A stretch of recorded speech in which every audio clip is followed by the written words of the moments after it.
ববি এবার বাকিদের খুঁজতে বের হয়। সে লেকের কাছে পার্লকে নগ্ন অবস্থায় দাঁড়িয়ে থাকতে দেখে। সে তাড়াতাড়ি নিজের গায়ের চাদর পার্লের গায়ে জড়িয়ে দেয়। এরপর বলে, এই বয়সে এমন হয়, আপনার একজন নার্স দরকার। কিন্তু এটা শুনেই পার্ল চটে যায়।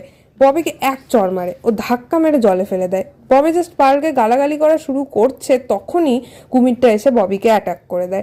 এবার এখানে হাওয়ার্ড পৌঁছে যায়। ও পার্লকে জিজ্ঞেস করে, এই কি সে মেয়ে যাকে তুমি পছন্দ করো? পার্ল মাথা নাড়িয়ে জানায়, না, এটা নয়। তার পছন্দ ম্যাক্সিনকে। অন্যদিকে ম্যাক্সিন কাউকে দেখতে না পেয়ে তাদের খুঁজতে খুঁজতে হাওয়ার্ডের বাড়িতে চলে আসে।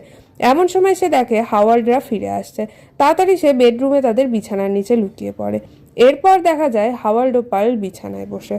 পার্ল হাওয়ার্ডকে জিজ্ঞেস করে তাকে দেখতে এখনো সুন্দর কিনা। হাওয়ার্ড উত্তর দেয়, হ্যাঁ, তুমি আজও আমার কাছে আগের মতোই সুন্দর।